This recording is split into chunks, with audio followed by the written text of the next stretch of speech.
morning. God bless you. I hope you're doing well today. I wanted to have a little talk with you this morning from Matthew chapter 6, and I hope when I comment on different passages and add my thoughts that you would be perhaps looking at a Bible yourself. I encourage you to do that and get a modern translation, which I think might prove a little more helpful for you. And I'm looking here at the first book of the New Testament, which is Matthew. Of course, we have the four Gospels, Matthew, Mark, Luke, and John. And this is in a section which has been dubbed the Sermon on the Mount, where Jesus is speaking. It's probably a collection of sayings, but he may have spoken this in one setting. We're not sure. But he is speaking about all kinds of different truths and areas of life, and he's talking now about perception in the 6th chapter at this point, and I'm looking at verses 22 and 23 there, and let me read it to you from a paraphrase if I can. It's J.B. Phillips' paraphrase. I like it, and that's what I want to do. So it says in Matthew 6:22, "The lamp of the body is the eye. If your eye is sound, your whole body will be full of light. But if your eye is evil, your whole body will be full of darkness. If all the light you have is darkness, it is darkness indeed." Now, isn't that interesting? He's talking about eyes and light and darkness and obviously perception.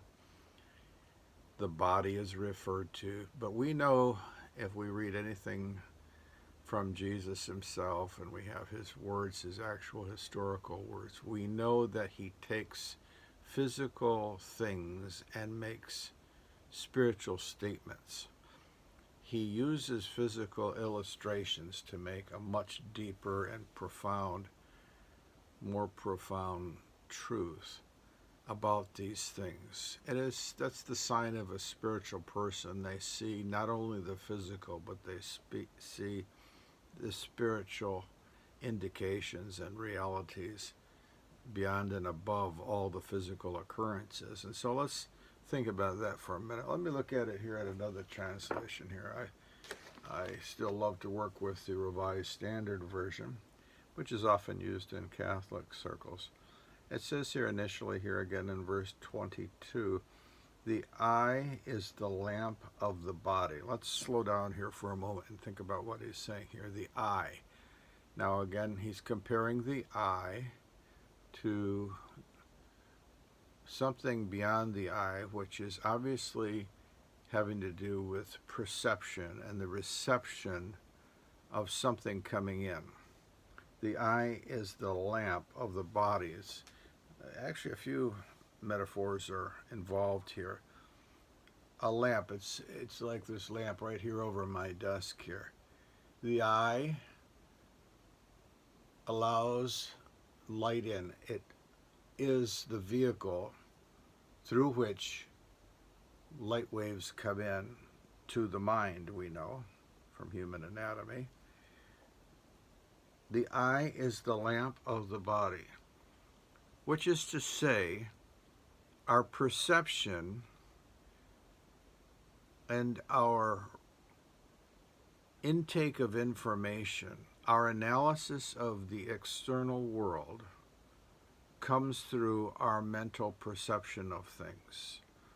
The eye represents mental perception and awareness. It's like a lamp.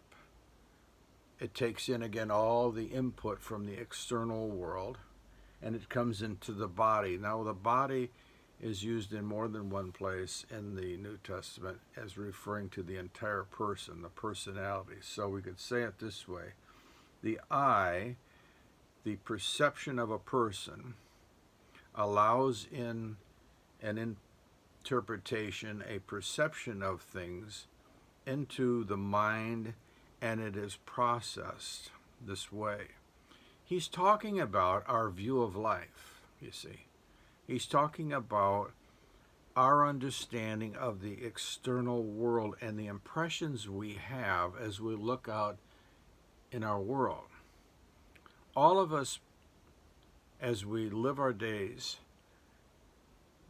see things and interpret these events through our particular lens. Jesus describes it as being like an eye. But what again he's talking about here is our perception of things. All of us have a perception of things. All of us interpret the events around us and the circumstances that we're going through in a certain way. The eye is the lamp of the body. So if your eye is sound, which is to say, if you're perceiving things correctly, I think I can say that safely. If you are perceiving things correctly, you are thinking clearly. You have a sound perception and interpretation of things. I think it's interesting when we look at the pastorals, and that's 1st and 2nd Timothy and Titus in the New Testament. Over and over again, we come across this expression or a similar kind of expression, which is that of teaching sound doctrine as opposed to false doctrine, right? So sound interpretation is good interpretation. It's correct. It's a proper interpretation of things. We would say it this way, quite simply, it's seeing things clearly. If you're thinking clearly, says Jesus, you're seeing things clearly, you're operating as you should, as you have been designed by God to operate. You're understanding your world properly. You're understanding things correctly. But he goes on to say there's more. There's this possibility of not seeing things correctly. But if your eye is not sound, if you're not seeing things clearly, what is he talking about here? Well, let's go further. If you're not seeing things as they really are, your whole body will be full of darkness. If you are not interpreting things clearly, your whole personality and life will be affected by that. It may be, in your particular case, with your circumstances, you are not interpreting things as they really are. It may be that you are believing something that is not true. Of course, we have words for this nowadays. We talk about delusion. We talk about deception. We talk about mental illness. And of course, when we look at the New Testament, we see, in fact, even in the Old Testament, there is the clear teaching of an evil source, an evil person, the devil himself, who Jesus calls the father of lies. And we can take in false information, and that causes us to be all clouded in our thinking. It could be, as I'm thinking about how this plays out with human beings, even perhaps in your case, you are simply not seeing a certain situation as it really is. And we're so quick to assume certain things. All of us, myself included, we jump to quick conclusions. We can make rash judgments, and we're not prudent. We're not weighing the facts, and so we are so quick to, again, make a conclusion. It might be that we have come to believe certain matters, certain points, certain lies of Satan himself, which have now clouded our judgment. So much of the Christian life is about thinking. It's learning to think differently, really. It's learning to think differently. If we are, again, are misperceiving things, says Jesus, that will be like darkness to our souls. And he goes on to say, in the end of verse 23 there, how great is the darkness? Or as it says with Philip's paraphrase here, it is darkness indeed, exclamation point. It is darkness. When your mind becomes so contorted and twisted as a result of believing things that are not true and accurate and misinterpreting events and circumstances, that creates just a blackness inside of us, in our souls. And of course, if this goes to the extreme, we call it mental illness, don't we? And we prescribe medications and even serious treatment. Jesus says this is a terrible thing. Now again, what is light? Light is always associated with that which is good, which is true, which is of God. Jesus said, I am the light of the world. He said of Christians following him, you are the light of the world, because you represent the true light. The Son of God, Jesus, is the true light that came into the world. And in him was life. Of course, there's the famous beginning of John's Gospel, where it says, in the beginning was the Word, and the Word was with God. Now that's again talking about Jesus, not the Bible. The Word was God in the beginning. He was in the beginning with God, and all things were made through him, and without him was not anything made that was made. In him was life, and the life was the light of men. The light of men, the truth. The light shines in the darkness, and the darkness has not overcome it. Darkness is evil. Darkness is of the devil.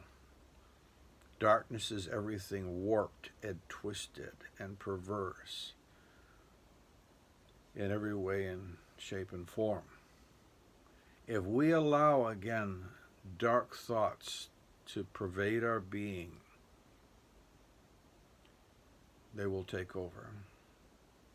People can become so sick and so twisted in their thinking as they turn away from the light. You just draw so many illustrations, can't you? You know, you go into a dark cave. You're going farther, farther into the darkness and farther, farther away from the light, from the sunshine. Jesus is the light of the world.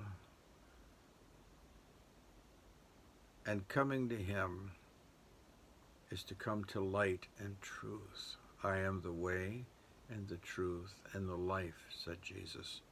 And no one comes to the Father except through me.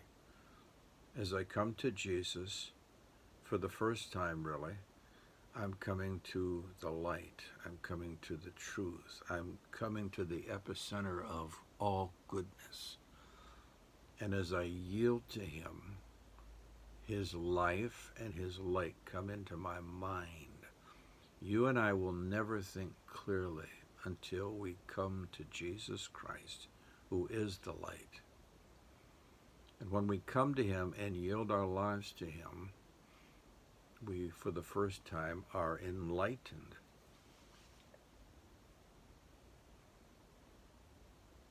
You will never see clearly until you put your faith in Jesus Christ. You will never be able to solve your current problem until you come back to the light. You're just like me turning off all the lights in this room. It's dark. Things become more and more opaque, more and more indiscernible, right? Harder to figure out, harder to make sense of things. But as I come to God, as I return to him, perhaps I am a believer in Jesus, but I have gone far away from him. As I come back to him, I will again see things clearly. Isn't that a blessed thought? The lamp of the body is the eye. And if your eye is sound, your whole body, your whole person will be full of light. Don't you want to see again? Don't you want to see things clearly? God will help you to see clearly. God will help you to interpret what you need to understand clearly. And once you see things clearly, there really is a peace about things, isn't there? You see it clearly. Things can get so muddled so much of the time. For all of us. But as we come back to God and we come back to his word, which is truth, and it is light. Thy word is a lamp unto my feet and a light unto my path. Psalm 119, 105. It shines light, and that's what I need. Lord will help you with these things, and He is good. Jesus tells us this because He wants us to know light and life and truth and peace, and not live in darkness and despair. So, blessings to you. I hope there's a word there for you today. I welcome your comments.